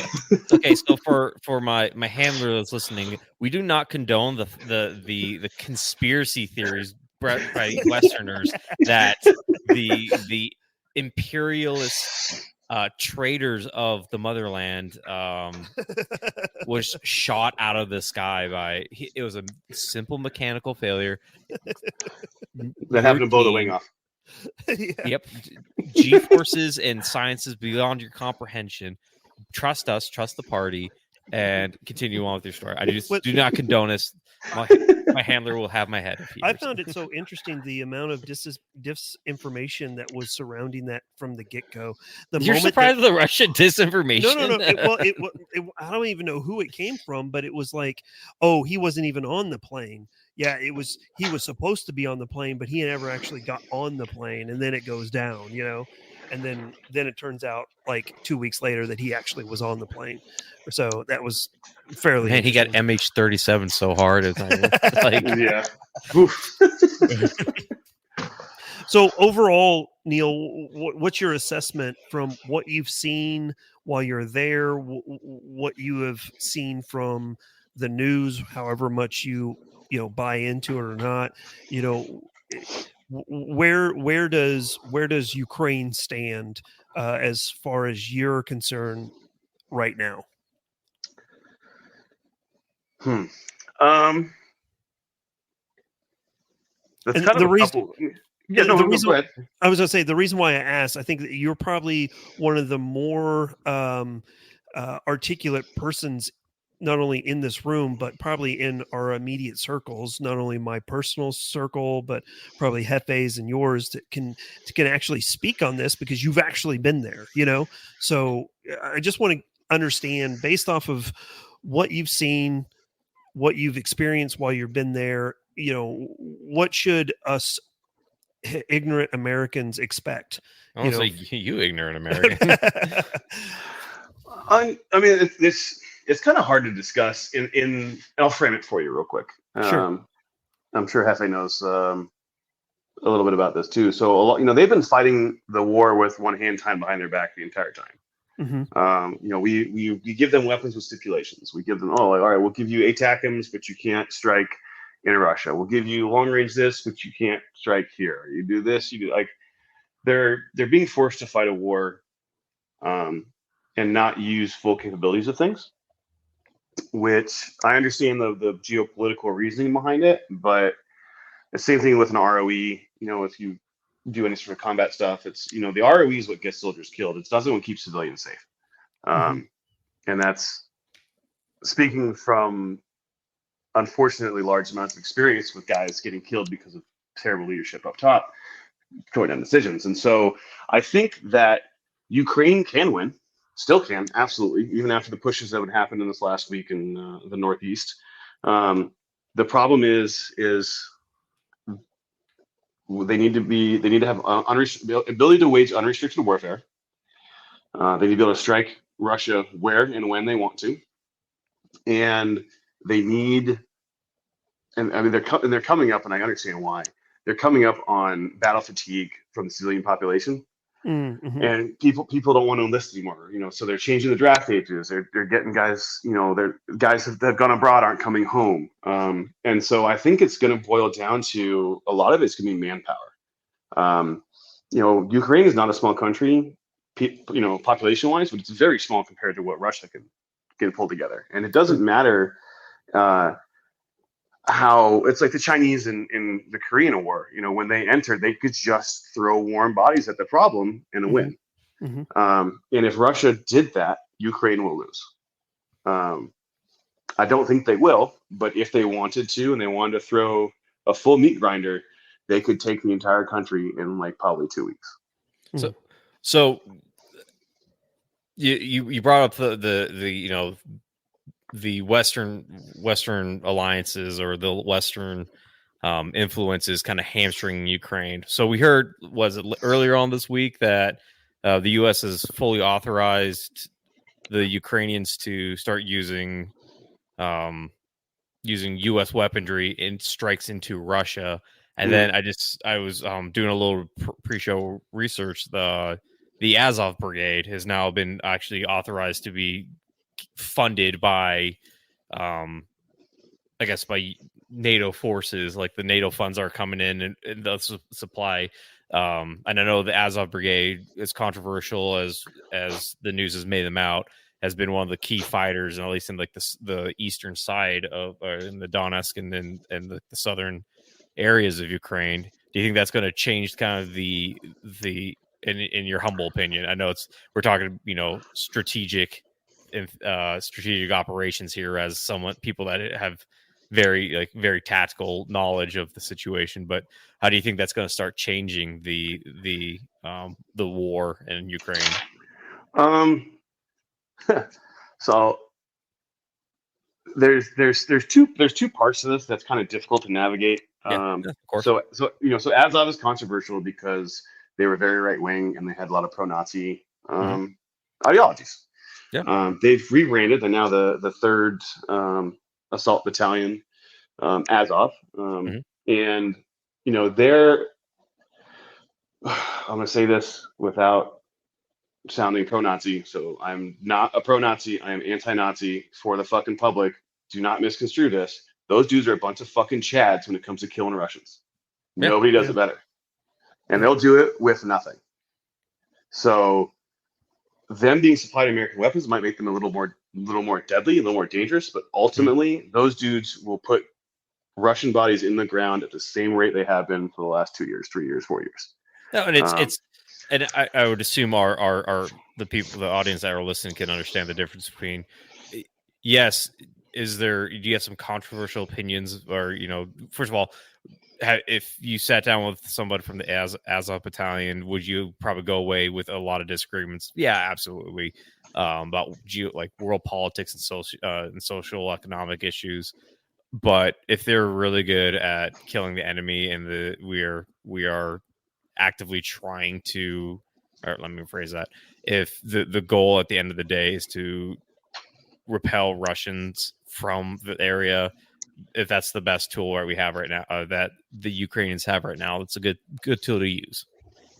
Agreed. And so there's I have one statement and one kind of small story regarding Azov. So a guy reached out to me after I did my Forgotten Weapons interview and asked, how does it feel to support Nazis in the Ukrainian military? And I was like, man, you missed the whole fucking point of this. But all right, here we go. At least when I'm in Ukraine, I look at Azov. They're not all Nazis. A lot of them have joined now because they are such an elite strike force of guys. It's like they're basically the Marines of the Army, or of the U.S. military. Sorry, I mean we don't have to get into. They're not the Army and they're the Department of the Navy, but that's doing here. We're all we got you. Smell what you're pooping, man. Right. But. Oh fuck! I just lost my train of thought for a second. God damn it! Azov, that strike battalion, the Marines. Yeah. So he was saying that, and so I was like, okay, dude, like they're not all Nazis. I'm sure there's some still there, but guess what? I can look at them and I can tell because they'll rock that regalia and they won't hide it. Whereas how many you're you said you're intelligence. Me, civil affairs. Yeah, civil affairs. Okay, so you probably see a little bit of this, or at least see the briefs on it. There is a skyrocketing problem in the U.S. military about active Nazis. Yeah. And it has been for years. This is nothing new. Yep. And even when I joined back in 2000, they were talking about it back then. Yeah. So like this is a 20 plus year issue, right? One of the most highly decorated, veterans of the Vietnam War was by proxy former Nazi who came from Finland. Yuri Thorn. Yep. So at least this way, I can look at Ukrainian unit and go, okay, that's filled with Nazis, or the guys from right sector who are definitely no qualms about it. I can go, I know what you're about. If I go spend time in the U.S. military, I can't tell. I'd much rather know who is and treat you accordingly than have to guess and wonder. Mm-hmm. So I'm not saying that's a good or negative takeaway, but like that's just my personal opinion on dealing with people of those belief systems. And it's a delicate subject because yes, if do I want to invite a Nazi over to my house and serve him dinner and talk about the wonders of the world? Probably not, but people have this issue of this is a war that people are fighting right now, and if these guys are willing to fight, and again, there's probably, as you were talking about, if you're breaking out percentages, probably 10-15% maybe still are of Nazi persuasion. Like, why are we hamstringing the other 80% to do what they're doing really, really well, as repelling the Russian forces? Right, and they're a shock battalion. They are designed to go in and put the metal to the meat and do the work, and so their attrition rate's pretty high. So if you think about it, if you want to denazify Ukraine, just use Azov all the time. Yeah, it's going to sort itself out. And that was a point that you and I brought up. It's been a couple of months now. Is you had made a comment about Azov. I posted a reel on Instagram, and you just commented Azov, and I was like, I slid into your DMs, and it was like, hey, hold on a second, dude, isn't that the unit that has a lot of not so great people, or what some people would say, a whole bunch of silly gooses, and and you explained to me, you're like, yeah, but I mean, that's what they've been labeled as, but you went there and trained them, and that was one of the key points that you laid out was, I don't want to be a part of that, and you didn't see any of that as well, which I found actually kind of interesting, because that's all I hear about from some of the people that I listen to on YouTube was, oh, well, these people, they're just a bunch of Nazis, when in fact, that's not necessarily the truth. And to be able to hear both sides of that, I really appreciated you taking the time to explain that. Yeah, and so that leads me into my other Azov, like my personal story. So we were at a place in Kyiv called #Beer. It's this little hole in the wall bar, and F.A., I'm sure you can attest to this. Beer in Eastern Europe is cheaper than water. So Yeah. they drink a lot of it. Yes. And it's all really good. So I'm going to derail real fast. In Romania, there's a beer called Noroc, which is Romanian for cheers. They used to sell for like $1.10 US. You buy a 3-liter plastic bottle, like a soda bottle. It's 3 liters. Not great beer, but really fun to tape to your hands and try to chug in one session. But I'll continue. You did Edward 40 hands? Edward 3-liter hands. Yeah, that was a wild experience. Being like, you can buy 2-liter bottles of beer. That was a whole nother, like, what the hell. But we're at this place called #beer, and there's a couple guys that have, that you can tell they've been wounded at some point in time, and they're on recovery leave. And they come over and they hear us talking English to the bartenders, and they're like, "Oh, you're from America?" Like, "Oh yeah."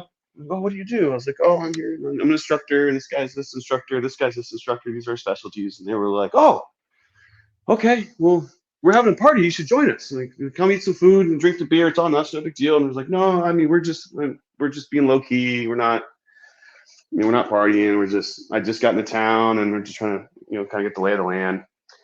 He's like, "No, you will come drink with us." So I stood up and I was like, "Man, I don't know about all this." And he was like, "Oh, you're a big American." Because I'm 6'3", like 6'3", 230. Like, I'm not small. It's winter, or it's colder out, so I've got a kind of a fleece on, so I look puffier bigger than I actually am.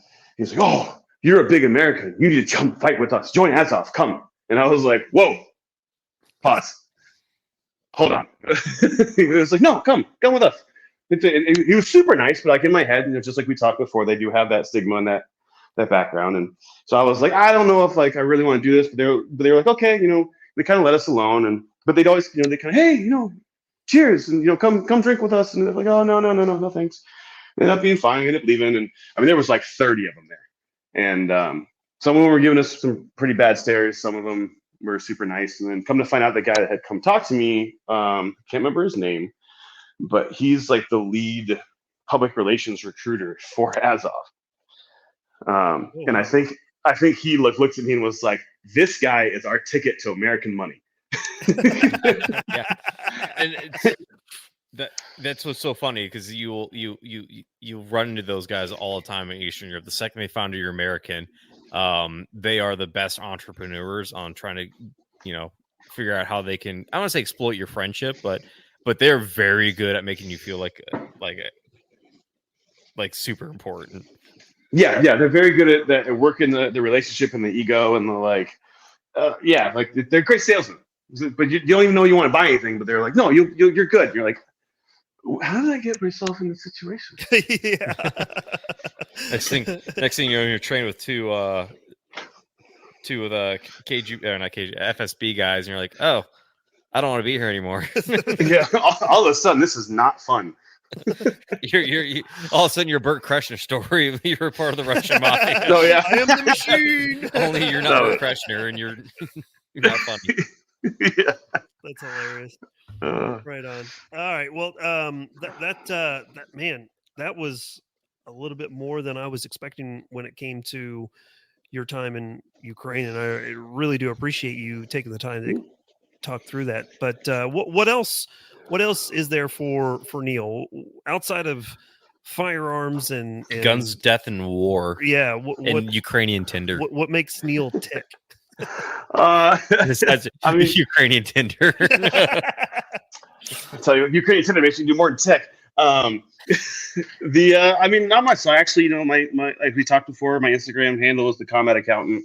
I actually am an accountant. I'm a CFO for an esports PR and comms firm based in Amsterdam. So I do have a real 9-to-5 big kid job. Wait, stop. Hold on. Accountant for an esports what? Public relations and communications firm. In Amsterdam. Based in Amsterdam. We have offices in Amsterdam, London, Berlin, and LA. So who are some of the esports teams you guys PR accounted for? Like, I don't know. Yeah, I guess dissect that for us a little bit. You're so talking when you're talking esports, you're talking like the guys playing video games for money.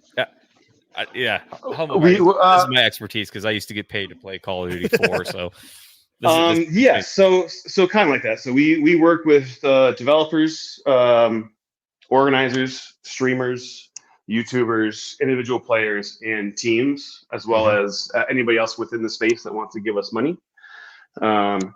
Our big clients, I'm not going to name names, but if you do enough research, you can figure out who I work for, and then you can look at our client list. Everything's only Google away. But our big areas that we work with is Valorant right now. It used to be League of Legends, and now Valorant's the big one. We do some stuff with Call of Duty and what's that? Counter-Strike Go. It's CS2 now. We're upgraded. Thank you. Yeah, this is why I'm the accountant and I don't work on the day-to-day stuff.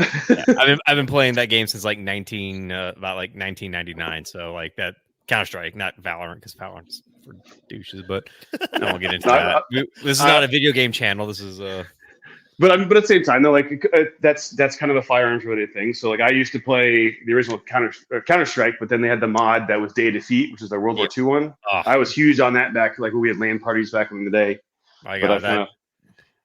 I was actually just talking about Day of Defeat the other day with some of my buddies. Like back in the day when you would go on like some Half-Life mod website, download a bunch of sketchy stuff, and and hope your computer still works. all word of mouth at that point, and then like you stumble on gold like Day of Defeat. There was another one called the Firearms that I used to play with all the time. There's the Specialists, which was kind of like a weird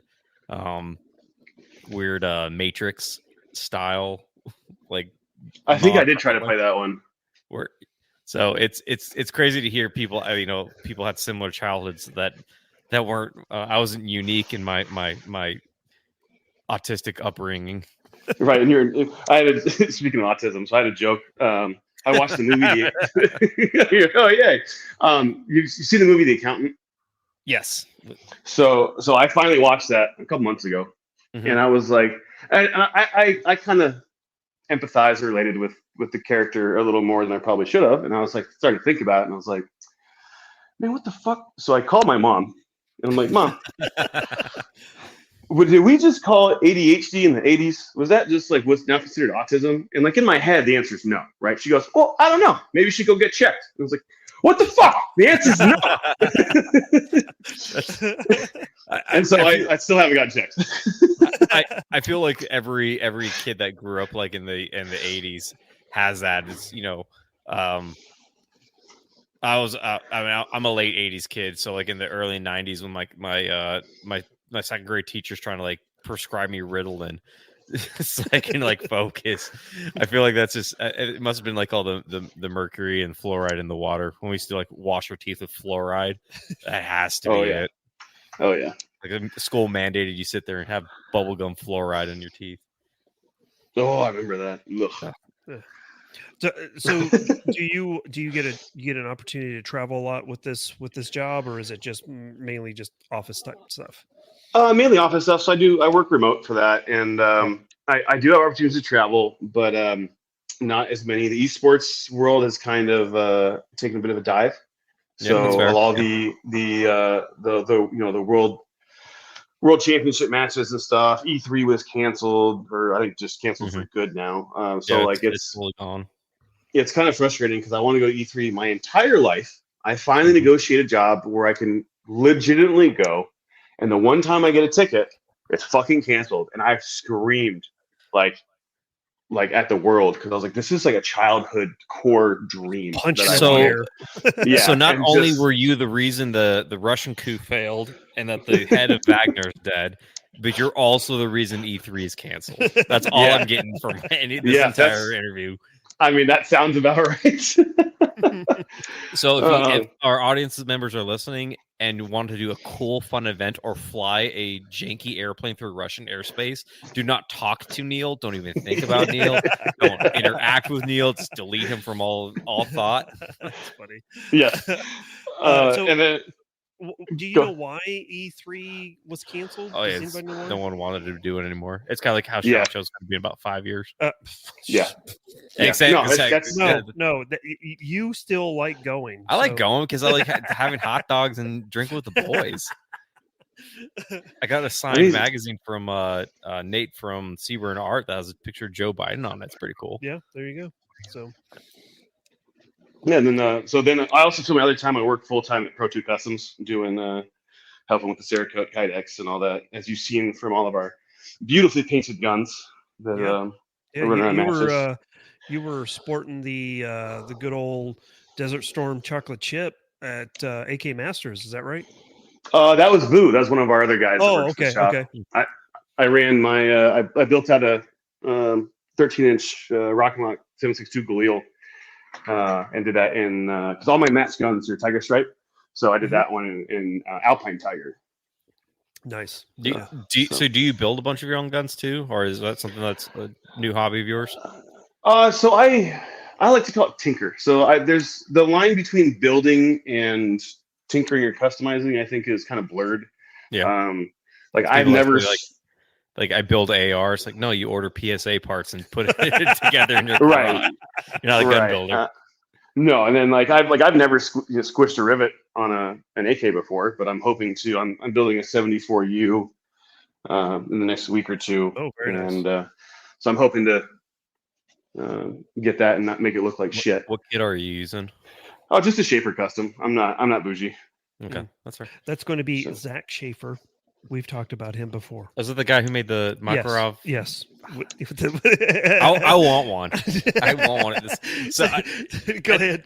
Yeah, I found like a picture of it was a Makarov mag where they essentially what they did is took a Pepe Shaw mag, cut the little lip thing off, and stuck a Makarov, like welded a Makarov mag. And so we have like this little group with AK Quality Enforcement, Mark and I, and I sent the picture out, and AK Quality was like, yeah, that's Zach has made one. And so I've heard like the name Zach Schaefer pop up like 6 times since that conversation. And every time I'm like, oh, he's the guy who makes the Makarov mags that I want. That's the only thing I'm ever going to know him as. Well, you gotta next year at SHOT, you guys gotta meet him. That was I met him in person with Aiden, because I wanted to talk some. No, was he wasn't at Rifle Dynamics? No. I don't think see the only person we oddly enough, the only people we really hung out was Jacob with AK Quality Enforcement and PSR. That was like the 2 people we hung out probably with the most. That's fair. Nice. Yeah, because they didn't go to the RD open house. Oh, they didn't get the invite like we did. That's cool. That's whatever. That's fine. Well, I'm surprised that with Neil, with you being so close to like AK Mario and Jim Fuller and all those guys, that you haven't actually like squashed a rivet yet. It's not been lack of interest; it's been lack of time. To be honest, that's fair. We do Pro 2, like we do Fuller's all the coding for all his guns. So like I see them on a weekly basis. You probably saw mine then.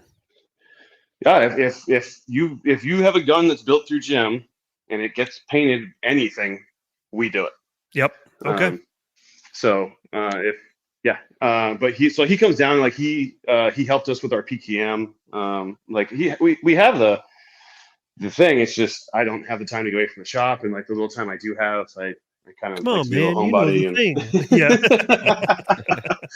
And Mario's offered. Josh and Mario were Lee Armory initially. Now it's SWF Defense and Copperhead, and they both offered. It's not the lack of resource, that's for sure. It's definitely me being like, let me make time to go down and coordinate with them. So it's something I definitely want to do though, because there's something to be said about somebody that actually does that. Yeah, it's something that once you. I don't want to say once you do it once, you'll always know how to do it. That's not true. But you end up learning so much more about the rifle's design and all the intricacies and all the things that you can do to make it so much better, just by going through and pressing that barrel and squashing the rivets and all that type of stuff. It's just, and on top of that, it's just fun, so. Yeah, and I remember hearing about dudes back in like the mid '90s. When I was starting to kind of get more into guns that weren't hunting, They do the AK build parties. Everybody within like a 50-mile radius would throw in, and they'd buy $20 parts kits and a cheap receiver and like some shitty press, and they would just drink beer and build guns. Like, man, that sounds like fucking fun. Yeah. What have we missed? Yeah, I remember in high school. So there's a one of my good friends in high school. He was big into AKs, and we all bullied him for it because dissipators were king. And he originally bought which one's the 545 Bulgarian SLR 105? Yeah, their nomenclatures are all jacked up. But he bought a Bulgarian SLR that was in 545, and I think it was like 15,000 rounds of 545. Oh, right, yeah, for like $1,000. And then he started doing this. He started trying to set those up with us. Like, hey man, I can get us like parts kits for AKs, and we can use my dad's like drill press and rivet machine. We could do this all in our garage. And we just bullied him relentlessly. I'm like, man, I just saved up for like a Mo hand guard for my dissipator. How dare you even bring an AK up to me? Let me tell you about a rifle length gas tube on a carbine length barrel, my friend. This is the way. and now he's sitting on gold. He's probably shot all. Like this is one of those guys that not to like dox him too much, but his family reached out to me one time just like check on because I hadn't heard for a couple days, and I kitted up in like level 3 before I even fucking knocked on that dude's door. Like it's one of those like, hey buddy, you in there? I have level 4 plates. Don't remember me? It's Jefe. I'm your friend. Right So, well, hey Neil, we've been going at it for an hour and 45 minutes, and man, I just really appreciate everything that you've done tonight to talk about, competitions and geopolitical issues. Yeah, geopolitical issues. We're solving the world's problems. Yeah. One Michelob Ultra at a time. We're gonna start closing things down. We always like to hand it over to our guests, for quote unquote 30 seconds. If you wanted to bestow some greatness on anybody that's listening, we'd like to throw it over to you and let you just ramble for a moment. Yeah, sure. No pressure. I would say this. If you listen to this, I know I talked a lot of shit earlier about matches and being good and all these kind of things, and I really mean a lot of it. But like, you got to get out and go do it. Yeah. I know, I hear you say it, I hear Clay say it, so it's getting out there in a positive way. But you're better than 99% of the shooting community when you get out and you show up to a match, because most of them won't. Most of them will sit there and they'll make excuses like the guy when, I bet I could do that. You're like, all right, well, here's where I'll be. Here's the location. Here's the match. Here's how to get to the match. Here's how to get signed up, and come show up. And then they make excuses, right? So get out, put your ego to the side, lose, and get better. Identify your weaknesses, work on your strengths, and genuinely like put the effort in. And please, guys, for the love of God, stop showing up to matches with unzeroed rifles. It's like Matt, we're looking right at you, Matt. And like, so if you do those basic things, come. You're paying a lot of money. You're spending the time off work to go to these matches and to do these things. Give yourself a fighting chance when you show up. I'm working on a thing with a company that we'll see where it goes, but we can talk on this offline with more detail if you guys want to hear about it. But sure. I'm trying to set up like a new shooter clinic at these major matches. Like show up a day early and hang out with me for 8 hours, and we'll go over all this stuff and we'll get you dialed in and we'll make it a fun experience. So that way, when you do shoot the match, you have a leg up. Mm-hmm. You're not just, maybe, the day before match is not the time where you're supposed to be training and getting information in, but like that might be the only time that you have to get some of that knowledge. And you won't, this squad's only so big. So, Mark, there's only so many times that we can bounce ideas and conversations off each other. Right. So I think this would be, if I can make this work, a lot of moving parts to it, would be extremely helpful for guys. So if it does come through, be on the lookout for it. If it doesn't come through, then you don't see it, then you know it didn't work. But Right. And that's really cool to hear, because I know that I'm extremely competitive, and I'm the most competitive with myself.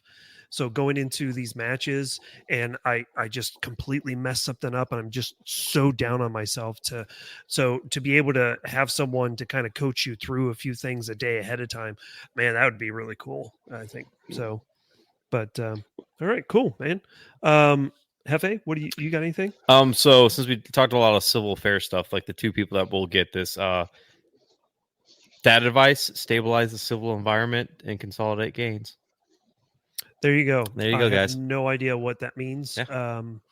Maybe we should plan on talking about that in the future. Ooh, the future. The future. It'd probably be September before we get around to it.